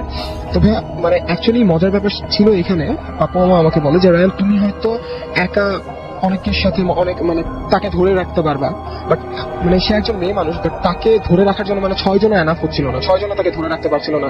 হাতটা ছেড়ে দিয়ে একেবারে খুব মানে কি বলবো খুব শক্তিশালী হঠাৎ করে হয়ে গিয়েছিল। তখন হচ্ছে পাপ্পু মামা বলে যে এরকম আমরা তো অ্যাকচুয়ালি হতো কি মানে নাগমাটির বিয়ে হওয়ার পরে উনি হচ্ছে একটা গাছের নিচে বসে থালা বাসন ধুতেন এবং সাথে ছিল পুকুর, এবং ওইখান থেকে নাকি মানে ফেরার পর এই টাইপের ঝামেলাগুলো শুরু হতো এবং এটা কন্টিনিউসলি 1 মান্থ ধরে চলছিল। একটা টাইমে নাগমাটির মা এবং পাপ্পু মামা মিলে ডিসাইড করে যে তাকে কোনো একটা ওঝা বা তান্ত্রিক টাইপের এই টাইপের কারোর কাছে নিয়ে যাওয়া যাক। যখন তার কাছে নিয়ে গিয়েছে তখন হচ্ছে তান্ত্রিক বলে যে আপনাদের বাড়ি রয়েছে যে এই গাছটার নিচে এরকম বসে থাকতো, ওই গাছটা থেকে হয়তো ওর উপরে কিছু ভর করেছে। আচ্ছা, বাট মজার ব্যাপার হচ্ছে ওই তান্ত্রিক কিন্তু ওই এলাকায় যায়নি, ওই এলাকা থেকে অনেক বেশি দূরে ছিল। বাট উনি কিভাবে জানি জেনে গিয়েছিলেন যে ওইখানে উনি গাছের নিচে বসে থালা বাসন ধুতেন, এবং ওনাকে নাকি ওই যে মানে নাগমান্টির ঘাড়ে যে জিনটা আসর করেছিল বা যাই বলা যাক না কেন, উনি নাকি বলেছেন যে এই মেয়েটাকে আমার পছন্দ হয়েছে, আমি ওকে ছাড়বো না, যে করে হোক আমি ওকে ছাড়বো না। তখন হচ্ছে পরে অনেক ইয়ে করার পরে নাগমান্টিকে ছেড়ে দেওয়া মানে কোনো মতে সেখান থেকে চলে আসে। একটা সময় পাপ্পু আমার আর কি মনে ওঠে যে যখন তার ওখানে মানে বাড়ি তৈরিও করা হয়নি, তার বাড়িটা ছিল ঠিক পাশে একজন মানে পাগল বলতে পারেন ভাই, তার একটু মেন্টালি একটু প্রবলেম ছিল, উনি একটু সিক ছিল মেন্টালি। ফর দ্যাট রিজন তার বাবা মা তাকে ঘর থেকে বের করে দেয়, এবং বের করে দেওয়ার পরে সে ওই গাছ নিচে বসে থাকতো এবং এভাবেই মানে কি বলবো দুলতো সারাদিন এবং কিছু একটা বলতো মুখে, এবং উনি বিয়ে করেননি। ওই সময় একটা সময় দেখা যায় কি তার মানে ডেড বডিটা ওই গাছের নিচে কিভাবে যে মারা গেছে এটা কেউ জানে না, বাট এইভাবেই কিছু একটা হয়ে গিয়েছিল, হয়তো তার সাথেও কেউ তাকে মার্ডার করেছিল ওই গাছের নিচে। বাট ওর পর থেকে ওই গাছের নিচে যেই যায় না কেন ভাইয়া এই টাইপের বিভিন্ন ধরনের ঝামেলা হয়। ঠিক একইভাবে ভাইয়া ওই গ্রামে যারাই বিয়ে করে না কেন তাদের সাথে তাদের বিভিন্ন ধরনের প্রবলেম সৃষ্টি হয়। আর নাগমা আন্টির সাথে ঠিক আরেকজন আছেন শাহরুখ ভাই, তো শাহরুখ ভাইয়ের সেম ওনারা দুজন বিয়ে করেছেন, শাহরুখ ভাইয়ের ওয়াইফ। তো হঠাৎ করে শাহরুখ ভাইয়ের ওয়াইফের এই যে এরকম 1 মান্থের মাথায় এসে তার মানে ওয়াইফের কিছু একটা এরকম প্রবলেম হয়। এরপরে দেখা যায় কি ভাইয়া তার ওয়াইফ হঠাৎ করে হচ্ছে দেয়ালের সাথে খুব জোরে মাথায় বাড়ি দিচ্ছে। এরপরে হচ্ছে ভাইয়া শাহরুখ ভাই আমাকে বললো যে ও দেয়াল ক্রোলিং করে ওঠা শুরু করেছে। আমি জাস্ট এই জিনিসটাতে বেশি অবাক হয়েছি যে একটা দেয়াল প্লেন থাকে, বাট একটা মানুষ কিভাবে সেটাতে ক্রল করে উপরে চড়তে পারে। বাট শাহরুখ ভাই আমাকে বলে যে এটা 100% ট্রু, এবং তার নিজে চোখে দেখা, এবং সে আমাকে ছবি বের করে দেখে যে সে যে মাথা বাড়ি দিয়েছিল সেটা তার কারণে তার মাথায় একটা মানে ব্লু কালারের স্পট তৈরি হয়ে গিয়েছিল। তো এটা আমাকে দেখিয়েছিল। এরপরে হচ্ছে বলে ভাইয়া যে এরকম তাকেও পরে তান্ত্রিকের কাছে নিয়ে যাওয়া হয়। তারপরে তান্ত্রিকও বলে যে ওই টাইপের কিছু একটা তার উপরে আছর টাইপের কিছু একটা করেছিল, যার কারণে এই ধরনের সমস্যা ছিল। তো যখন তাকে তান্ত্রিকের কাছে নিয়ে যাওয়া হয় তখন হচ্ছে তান্ত্রিক বলে যে তুই যদি বের না হোস তাহলে আমি কিন্তু মেরে ফেলবো। তখন হচ্ছে বলে যে তুই যদি মারতেই পারিস তাহলে তো তুই এই বডিটাকে মারতে পারবি, আমাকে তো মারতে পারবি না। তখন হচ্ছে তান্ত্রিক অনেক কি বলবো বোতলে বন্দি করে ভাইয়া তার মানে এই যে কোনার আঙ্গুলটা রয়েছে, কোনার আঙ্গুলের সাথে একটা দড়ি দিয়ে একটা বোতল দিয়ে কিভাবে জানি জাস্ট বোতল বন্দি করে। এরপর থেকে ভাইয়া তারা দুজনই আলহামদুলিল্লাহ এখন পর্যন্ত সুস্থ। Thank you so much. আমি দেখতে পাচ্ছি যে আমাদের এইখানে ফেসবুকের যে পেজগুলো আছে সেখানে অনেকে কমেন্ট করছেন, এবং সেগুলো আমি আস্তে আস্তে পড়তে চাই আমাদের সঙ্গে যারা আছেন। তবে তার আগে যেটা করতে চাই, আমাদের এখানে আরো একজন অতিথি আছেন, তার সাথে আমরা একটু কথা বলবো। আপনার নামটা আপনি কাইন্ডলি একটু আমাকে বলবেন, তারপরে আপনি একটু জানাবেন যে আপনি কোথা থেকে এসেছেন, তারপরে আপনার ঘটনা যাবো আমরা। ধন্যবাদ আসল ভাই, আমি উজ্জ্বল। জি, আমি আসছি যাত্রাবাড়ি ধনাঘাট থেকে। জি, রাসেল ভাই, আমার ঘটনাটা হচ্ছে 2004 সালের ঘটনা। জি, আমি সাধারণত আমার মানে ভ্রমণ করতে আসলে আমি মানে ঘুরতে খুব পছন্দ করি। আমি বাংলাদেশ অনেক জায়গায় ঘুরছি। তো এই ঘোরার মানে ইয়া ছিল হচ্ছে আমার বাবার ট্রান্সপোর্ট বিজনেস ছিল। তো আমার বাবার ট্রাকে করে আমি অনেক জায়গায় গেছি বাংলাদেশে। আচ্ছা, তো এটা হচ্ছে 2004 সালের ঘটনা, যখন আপনার এটা গরমের সময় ছিল। যেটা আমরা ওই কি বলে আম কাঁঠাল মানে পাকে বা ইয়ার হয়, ঠিক আছে, এরকম একটা সময়। তো আমি জানতে পারি আমার কাস্টমারের মাধ্যমে যে আমাদের গাড়ি রাজশাহী যাচ্ছে। তো কাস্টমারকে বললো যে তোদের গাড়ি রাজশাহী যাচ্ছে, তুই কি রাজশাহী যাবি? তো আমি বললাম যে হ্যাঁ, রাজশাহী যাওয়া তো অনেক শখ, না আমি রাজশাহী যাবো। তো আমাকে বললে যে তাহলে তুই ড্রাইভারের সাথে যোগাযোগ করিস, ড্রাইভারের সাথে যোগাযোগ করে তোদের ড্রাইভার ঠিক করে নিয়ে যাবে। আমি রাসেল ভাই বরাবর ড্রাইভারের সাথে যোগাযোগ করলাম। ড্রাইভারকে বললাম যে তুই মানে কতক্ষণ নাগাদ গাড়ি লোড হবে? তো আমাকে বললো যে রাত্রে ওদের লোড হয়ে যাবে, আমি আপনাকে ফোন দিব। তো ভাই দেখ কথা, আমাকে ও রাত্রে ফোন দিল। তখন 12টা সাড়ে 12টার মতো বাজে। ফোন দেওয়ার পরে আমি বাসা থেকে বের হলাম। গাড়ির সামনে মানে মেন রোডে উঠবো, মেন রোডে ওঠার পর দেখলাম ড্রাইভার আমাদের দাঁড়িয়ে আছে। তো আমি ড্রাইভার আমাকে দেখার পরে আমরা গাড়ি তুললাম এবং ড্রাইভার গাড়ি স্টার্ট দিল। জি, তো রাসেল ভাই আমাদের এই রাজশাহী পৌঁছতে সকাল 11টা বাজছে। আমরা সারা রাত্রি জাগনা ছিলাম। তো গাড়ি যখন আপনার পূর্ণ আনলোড করতেছিল তখন আমি রাজশাহীতে আশেপাশে ঘুরতেছিলাম। তো ড্রাইভার চলে গেছে আপনার পরবর্তী ট্রিপের জন্য। আমাদের এই গাড়িগুলো ট্রিপ হয় আপনার ট্রান্সপোর্টের মাধ্যমে। তো ড্রাইভার যখন ট্রান্সপোর্টে চলে গেল তখন আমি রাজশাহীতেই মানে সাহেব বাজারের আশেপাশে ঘোরাঘুরি করতেছি। তো একটা সময় ড্রাইভার আমাকে ফোন দিল, ফোন দিয়ে বললো ভাই ট্রিপ ধরছি। তখন আমি জিজ্ঞেস করলাম যে কোথাও, তো বললো যে ঢাকা বাদাম। তো আমি বললাম ঠিক আছে। তো আমি গাড়ির সামনে আবার চলে যাই। ড্রাইভারকে জিজ্ঞাসা করি গাড়ি লোড হবে কোথা থেকে। তো আমাকে লোকেশন বললো যে কানসার থেকে লোড হবে, কিন্তু যে বাগানের যে পয়েন্ট থেকে লোড হবে সেটা আপনার যে আমের গাড়ির সাথে আপনার প্রত্যেকটা গাড়ির সাথে একটা স্কট আসে, যে আমটাকে মানে পাহাড়া দিয়ে নিয়ে আসে বা আমটা যেখান থেকে আপনার খরিদ করে ওখান থেকে বুঝে নিয়ে আনে। তো আমাদের অন্য নামতে নামতে মোটামুটি আপনার সন্ধ্যা হয়ে যায়। তো আপনার এর মধ্যে স্কট চলে আসে, তারপরে স্কট আমাদের নিয়ে যায়। তো আমাদের আমের বাগানের পয়েন্টটা ছিল আপনার কানসার। জি। কানসার যাওয়ার পরে আপনার ওই কানসার থেকে আপনার 16 কিলোমিটার ভিতরে যে বাগানটা, সেই বাগানটার মধ্যে আমরা ঢুকি। তো আসলে খুব সুন্দর লাগতেছিল, মাঝখান দিয়ে রাস্তা দুই সাইডে আম বাগান, খুব ভালো লাগতেছে। সবচেয়ে বড় ব্যাপার কি, রাজশাহীতে অনেকেই জানা গেছে, তারা জানে যে আপনার আম বাগান, আম গাছগুলো 7 ফিট 8 ফিট এর মধ্যে থাকে, বেশি বড় হয় না। আচ্ছা। তো ভাই আমরা একটা সময় যে পয়েন্টে যা পৌঁছলাম, পৌঁছানোর পর আপনার আমাদের স্কট আর ওখানে যে লেবার ছিল ওরা বললো গাড়িটাকে একটা প্লেস করার জন্য, গাড়িটাকে যাতে প্লেস করে একটা পয়েন্টে রাখে। তো রাসেল ভাই আমাদের গাড়িটা যখন প্লেস করলো, তখন গাড়িটা যখন ঘুরে প্লেস করার পরে একটা গাছ একটু মোটা ছিল, একটু বড় গাছটা, ওই গাছটার মধ্যে আপনার একটা রশ্মি চলতেছিল। মনে হচ্ছিল যে ওই রশ্মিটা কেউ আপনার ছুরি বা আপনার বটি এরকম কিছু জাতীয় দিয়ে কাটাইছে। তা রশিটা আপনার মানে লম্বায় মানে মোটামুটি আপনার 2.5 ফিট 3 ফিটের মতো ছিল। তো গাড়িটা যখন প্লেস করছে তখন আমাদের গাড়ির যে সামনের যে মুখ, কেবিনের যে সামনে যে মেইন গ্লাসের থেকে অল্প কিছু ডিস্টেন্সে ছিল, একটু দূরে ছিল।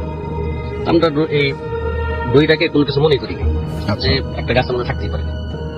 তো রাসেল ভাই যখন আপনার লোডিং শুরু মানে যখন আমরা বাগানে ঢুকছি তখন আপনার প্রায় মাগরিবের আজান মানে গায়েবের অবস্থা। তো যাওয়ার সাথে সাথে আপনার ওখানে যা দেখি আপনার প্রায় 10-15টা আপনার যে আমের খাঁচি যেটাকে বলে, এখন তো আপনার আম ক্যারেটে আসে, প্লাস্টিক ক্যারেটে, ওই সময় খাঁচিতে আসতো। তো লেবার আপনার সব মানে রেডি করে রাখছি প্রায় 15-20টার মতো। আমরা যাওয়ার পরে লেবার আপনার ওই খাঁচিটা আপনার একটা একটা করে উঠানো শুরু করছে। তো রাসেল ভাই 8টা 8:30 দিক থেকে হঠাৎ করে লেবাররা বললো যে ওরা জাপানি খাবে, তো ওরা জাপানি খেতে যাবে। এমন সময় আপনার যে আমাদের সাথে যে স্কট ছিল, যে আপনার মালটা বুঝে নিবে, ওরা সাথে করে ওই স্কটটাকে সাথে নিয়ে যাবে। নিয়ে যাওয়ার পরে আমরা সভাপতি আপনার 3টা লোক ছিলাম, খুব ক্লান্ত। আর একটা হচ্ছে গরমের সময়, গরমের শরীর এমনি ক্লান্ত হয়ে যাবে, তারপর রাখনা ছিলাম।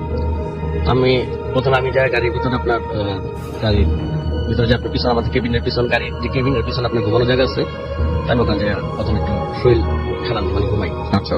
তো এর মধ্যে ড্রাইভার এসব বলতেছে ও ঘুমাবে। তো আমাদের কেবিনের মধ্যে আপনার 2জন ঘুমানোর জায়গা থাকে, নিচে ঘুমাইতে পারে একজন উপরে। আমি যখন নিচে ঘুমাইছি তখন ড্রাইভার এসে আবার উপরের যে ইয়াটা আছে, বিছানাটা আছে, ওটার মধ্যে ঘুমাইছে। এরপরে হেল্পার আসছে। হেল্পার আসার পরে যখন উঠছে তখন আমি উপস্থিত টের পাই। আমি হেল্পারকে বললাম যে তুই মানে বলতেছে ভাই আমি একটু ঘুমাবো। আমি তুই যখন ঘুমাবি তাহলে কাজ কর, লেবার তো কিছুক্ষণ পরে এসে টাকাটাকি করবো, তখন ঘুম ভেঙে যাবো। তুই গাড়ির হ্যান্ডলাইটটাকে উপরে ইয়া করে দে, জ্বালায় দে। আর ওই সময় রাসেল ভাই খেয়াল করলাম আপনার যে কাটা যে দড়িটা ছিল, এই দড়িটা আপনার আমাদের গ্লাসের সাথে মানে মনে হচ্ছে কি আপনার ধুলে গ্লাস বাড়ি খাচ্ছে, এরকম অবস্থা। তো পরে বললাম যে তুই যখন ওই হ্যান্ডলাইটটা যখন ইয়া করবি তখন ওই দড়িটাকে গাছের সাথে প্যাচ দিয়ে দিস, যাতে গ্লাসের বাড়ি না আওয়াজ হয়ে যায়, ভেঙে যাবে। তো উপর উঠছে, উপরে হ্যান্ডলাইটটা ইয়া করে দিয়ে আপনার নেমে গেছে, রশিটাকে আর প্যাচ দেয়নি। আচ্ছা। তো রাসেল ভাই এতই ক্লান্ত ছিলাম যে ঘুমাই গেছি, মানে ঘুমে আপনার কখন যে আপনার রাত্র 11:30-12টা বেজে সেটা মানে খেয়ালই করতে পারিনি। আচ্ছা। হঠাৎ করে গাড়ির মধ্যে একটা মানে আওয়াজ হলো, মনে হলো কি মানে কিছু একটা মানে খাঁচি গাড়ির মধ্যে ফেলছে। গাড়ির মধ্যে ফেললে যেমন একটা ভাইব্রেট মানে একটা ঝাঁকি খায়, ওই ঝাঁকিতে আমার ঘুমটা ভাঙছে। তো ঘুমটা ভাঙার পরে আমি আমার হেল্পারকে ডাক দিলাম, বললাম যে দেখ লেবার আসছে, ওরা মাল উঠানো শুরু করছে, তো একটু যায় এই খাঁচিগুলো একটু সুন্দর করে ইয়াটা নিয়ে গুছায় নি। তো এই খাঁচিগুলো আবার রশিদা বাঁধ দিতে গেলে তখন পড়ে যাবে। হ্যাঁ, তখন পড়ে যাবে, তুই এটাকে একটু ইয়া কর। তো উপরে উঠছে, উপরে পরে দেখতেছে যে কেউই নেই ওখানে, কেউ নেই। ও পিছনে নামছে, নামার পরে বলতেছে আবার কেবিনে ঢুকছে, বলতেছে ভাই কেউ তো আসেনি। আমি তো গাড়ির পিছনে মনে হয়তো লেবাররা মনে হয় এই খাঁচি আরো রেডি করতেছে, তুই ওখান থেকে দাঁড়া দেখ, দেখে গাড়িটা লোড কর, তুই সামনে থেকে তাদের উঠে যাবো। তো ভাই নাইমা গাড়ির পিছনে গেছে, যাওয়ার মানে 30 থেকে 40 সেকেন্ডের মধ্যে মানে খুব দূর দিয়া ও গাড়ির মধ্যে চলে আসছে। সেই ডান সাইডে বাম সাইডে যে আপনার গেটটা ছিল লাগাই দিচ্ছে, লাগানোর পর কাঁপতেছে। কি রে কি হয়েছে? তুই দূরে আসলি কেন? কয় ভাই যা দেখা দেখছি। কি দেখছো? তা কিছু বলতেছে না। এমন সময় আর করে ড্রাইভারকে ডাক দিলাম, ড্রাইভারকে ডাকতে বললাম দেন তো কি কয়। পরে ড্রাইভারকে বলতেছে যে তোর কি হয়েছে, সমস্যা কি? ঠিক আছে, বলতেছে নিচে নেবেন না, যা দেখা দেখছি। পরে ড্রাইভার বলতেছে যে কি ঘুমের ঘুরে উল্টা পাল্টা বলতেছিস নি, তাই নেবেন না গাড়ি থেকে। আমার একই কথা বলতেছে। ড্রাইভার আপনার ডান সাইডে ইয়ে ছিল, ডোরটা ছিল, ডোরটা দিয়ে নামছে। নামার পরে ড্রাইভারও আপনার গাড়ির পিছনে দেয়া মানে একটা উমাক একটা চিৎকার করে আবার গাড়ির মধ্যে দৌড়ে আসছে, আইসেই দরজা টরজা সব লাগাই দিচ্ছে। এখন এই দুইজনেরই শোনার পরে আমি জিজ্ঞেস করলাম কি হয়েছে? কয় ভাই নিচে নেবেন না, যা দেখার দেখছি, পয়সা থাকেন দিতে। তো ভাই এই দুজনে দেখার পরে আমার একটা কিউরিওসিটি জাগলো যে আর কি দেখলো এমন যে এরকম দৌড়তে চলে আসলো। এর মধ্যে না ভাই ড্রাইভার গাড়ির মধ্যে ঢুকার পরে আপনার গাড়িতে মনে হলো কি আপনার এই কম্পন বাইরে গেল, গাড়ির মধ্যে মনে হচ্ছে কি খুব জোরে জোরে লাফাচ্ছে, এবং গাড়ির মধ্যে সম্ভবত লাফাইলে আপনার একটা স্প্রিং এর মতো করে স্প্রিং করতেছে গাড়িটা। আমি বাম সাইডের দরজাটা খুলে আপনার উপরে উঠলাম, ওঠার পর আপনার দেখি আমাদের গাড়ি একবার পিছনে একটা মেয়ে হাঁটু গেড়ে মাথার সামনের চুলগুলো সব ক্লিয়ার করে বসে দিচ্ছে। ভাই আমি ওই যে হেলমেটটা জ্বালানো ছিল এটা একটু ঘুরানোর সাথে সাথে আপনার দেখলাম ও আপনার সামনে চুলগুলো সব সরে গেল, চোখগুলো আপনার টকবক মানে দাগার নিতে একটা চোখ, আর ঘাটটা এমন অ্যাঙ্গেলে ঘুরেছে সম্ভবত মানে সাধারণ মানুষ কখনো এই অ্যাঙ্গেলে ঘুরতে পারবে না। একটা সময় আমিও গাড়ির ভিতরে আসি, আইসা মনে করেন হাতটা কাঁপতে থাকে, আর একটা প্রত্যেকটা গন্ধ আসে আপনার, যেটা আপনার ওই কি বলে মানে লাশ করে যে একটা গন্ধ থাকে, ওটা গন্ধ গাড়ির মধ্যে আসতে থাকে, মানে গন্ধে আপনার মনে করেন গাড়ি মানে কেবিনের ভিতরে গন্ধ হয়ে যায়। আমরা গ্লাস ট্লাস লাগাই, আমি ড্রাইভারকে বলি যে গাড়ি বাগান থেকে বের করো। ড্রাইভার মানে এমনই ইয়া ছিল যে ওর হাত পা কাঁপতে তো গাড়িটা স্টার্ট দিতে পারেনি, বা কি চিন্তা করে স্টার্ট দেয়নি এটা বলতে পারলাম না রাসেল ভাই। কিছুক্ষণ পরে দেখি যে দড়িটা ঝুলানো ছিল সেই দড়িটার মধ্যে ওই মেয়েটা ঝুলতেছে, এবং আমরা আমাদের থেকে 5 থেকে 6 ফুট দূরে আমরা এটা স্পষ্ট দেখতে পারতেছি। রাসেল ভাই আমরা এত ভয় পেয়েছিলাম, শুধু আল্লাহকে ডাকছি যে মানে আল্লাহর ডাকতে একটা আপনার ভোর হয়েছে, আজান দিছে, একটু স্বাভাবিক হয়েছে। এরপর আপনার সকালবেলা আপনার যখন লেবার আসছে, স্কট আসছে, তখন আমার ড্রাইভার এবং হেল্পার সাথে তুমুল ঝগড়া হইল, এবং ঝগড়ার এক পর্যায়ে আপনার এলাকার আশেপাশে যে লোকজন আসছিল দূরে মানে বাড়ি দূরে যারা ছিল তারা আসছে, আসার পরে আপনার আমাদের জিজ্ঞাসা করলে কি হয়েছে। পরে আমরা ঘটনা বললাম, রাত্রে ঘটনা। তো লেবার আপনার ওই এলাকার লোকজন যারা ছিল লেবারদেরকে খুব ইয়া করলো যে এরা না হয় বাইরে, তোরা কেন ইয়া করলি, এদেরকে বললি না। লেবার তেমন একটা ইয়ে ছিল কি, ওরা যদি আমাদের কাছে এই ঘটনাটা যদি বলতো তাহলে আমরা হয়তো রাত্রেবেলায় গাড়িটা নিয়ে বের হয়ে যেতাম, এই কারণে ওরা বলেনি। অনেকজনের মাধ্যমে জানতে পারলাম যে ঘটনা কি। অনেক লোক বললো যে এই গ্রামেরই এক মেয়ে মানুষের বাসা আপনার কাজ করে দিন মানে দিন কাজ করে দিন খেত। ওই মেয়েটা আপনার একদিন যাওয়ার সময় দুপুরবেলা যাওয়ার সময় ও শরীরে নাকি আপনার মানে খারাপ কিছু ভর করে, এবং এরপর থেকেই মানে অদ্ভুত সব আচরণ করতো। আপনার জ্যান্ত মুরগি কামড়া খেত, তারপর আপনার এই পাগলের মতো চলতো, আর মাঝে মধ্যে নাকি আপনাকে ওই গাছের নিচে বসে বিড়বিড়টা বলতো যে আমারে বাঁচাও, আমার তোরা নিয়ে যেত। তো রাসেল ভাই এখানে আপনার ইয়া শেষ হইতে পারতো, কিন্তু মেয়েটার কেউ ছিল না, আত্মীয় স্বজন কেউ ছিল না, খুব মানে এতিম ছিল। একটা সময় আপনাকে ওই লাস্ট যেদিন মেয়েটা সুসাইড করে সেদিন নাকি আপনার একটা ওই খাসির বাচ্চা ছাগলের বাচ্চাকে গলায় কামড়া রক্ত থাকে। এরপর আপনাকে ওই এলাকার লোকজন আপনাকে এটা দেখার পর মানে অতিষ্ঠ হয়ে গেছে, এবং ওর উপরে খুব প্রহর করে, এবং ওদিনকে রাত্রেই ও মানে মারা যায়, পরদিন সকালের দিকটা মারা যায়। এই ছিল রাস্তা। সবাই খুব ভালো আছেন। আমি সুপর্ণা, আমি ইন্ডিয়ার কলকাতা থেকে কথা বলছি। আমি ভূত এফএম রেগুলার শুনি, এবং এটি আমার খুব পছন্দের একটি প্রোগ্রাম। রিসেন্টলি আমার সঙ্গে একটি ঘটনা ঘটে, তো সেটি আমি আপনাদের সবার সঙ্গে শেয়ার করতে চাই। প্রথমে আমি আমার সম্পর্কে কিছু আপ ডাউন কিন্তু নয়, কলকাতা আমার কর্মস্থল। আমি এখানে একটি জব করি। নর্মালি আমাদের কোম্পানি শনি এবং রবি 2 দিন ছুটি থাকে, তো আমার যেহেতু বাড়ি কলকাতার বাইরে, আমি ছুটিতে অর্থাৎ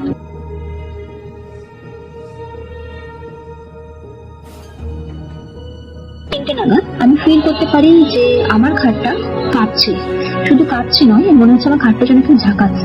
আরেকটি কথা আমি এখানে বলতে চাই, আমার ল্যান্ড লেডি আমাকে 2টো খাট দিয়েছে ইউজ করার জন্য। একটি খাটে আমার জিনিসপত্র থাকে, আমার লাগেজ কথা থেকে সব ধরনের জিনিসপত্র একটি খাটের মধ্যে আমি সাজিয়ে গুছিয়ে রেখেছি। অন্য একটি খাটে আমি শুই। তো যেই খাটে আমি শুই সেই খাটটা আমি দেখছি রীতিমতো কেউ মনে হচ্ছে ঝাঁকাচ্ছে। আমি যাতে পড়ে না যাই, আমি খাট থেকে খুব জোরে চেপে ধরেছিলাম যাতে আমি পড়ে না যাই। তো আমি পরিষ্কার ফিল করতে পারছি যে আমার খাটের নিচে বা আমার পায়ের দিকে কিছু একটা ঘটছে। বাট তখন আমি জানি না কেন আমি চেষ্টা করে আমার চোখ দুটো খুলতে পারছিলাম না। তো যখন আমি খুলি তখন সব আবার আগের মতো নর্মাল হয়ে গিয়েছে। তো আমি নিজের মনে এটা চিন্তা করছিলাম যে মেবি এটা হতে পারে আমার মনের ভুল। রাতের বেলা অনেক সময় মানুষের এই ধরনের বিপ্লব ঘটতেই পারে, সেটা কথা নয়। তো আমি ঘুমোইনি, আমার ঘুম ভেঙে গিয়েছিল, বাট আমি চোখ বন্ধ করে শুয়ে শুয়ে এইভাবে চিন্তা করছিলাম যে মেবি এটা হতে পারে আমার মনের ভুল। কিন্তু এটা যে আমার মনের ভুল নয়, হঠাৎ করে সেটা আমি প্রমাণ পেলাম। দ্বিতীয় খাটটি থেকে একটি সাউন্ড আসলো আমার কানে। সাউন্ডটা অনেকটা এইরকম, ঠিক এইরকম একটা সাউন্ড আসলো আমার কানে।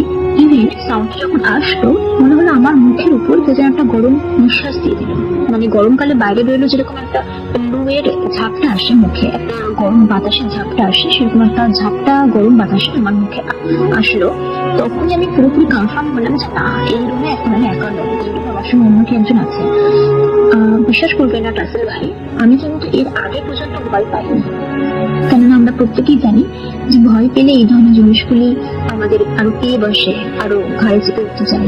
জিনিসগুলো যেহেতু ছোট থেকে আমি জানি, সেজন্য আমি ভয় না পেয়ে খুব, মানে আপনাকে কি বলবো, খুব ব্রেভলি আমি এটাকে কন্ট্রোল করার চেষ্টা করছিলাম। আর যখনই সাউন্ডটা পেলাম আমার উপর থেকে মনে হচ্ছে আমি আমার বোধহয় কন্ট্রোলটা আস্তে আস্তে আমি হারিয়ে ফেলবো। কেননা একটু ভেবে দেখুন যে একা রুমে একা একটা মেয়ে, তার সঙ্গে একজন অশরীরী, ব্যাপারটা কতটা ভয়ঙ্কর। তাও আমি নিজের উপর কোনোভাবে কন্ট্রোল করেছিলাম। আপনি নিশ্চয়ই জানেন যে হিন্দুদের মধ্যে আমরা অনেক সময় অনেক ঠাকুর বাড়ি অথবা অনেক গুরুর আশ্রিত থাকি, দীক্ষা নেওয়া হয়। আমিও সেরকম একটি গুরুর আশ্রিত। আমার দীক্ষা নয়, আমার নাম নেওয়া আছে। তো আমার গুরুদেব আমাকে যে নামটি দিয়েছিলেন আমি সেটা মনে মনে জপ করছিলাম। কিন্তু এইভাবে কতক্ষণ চলবে আমি এটাই চিন্তা করছিলাম।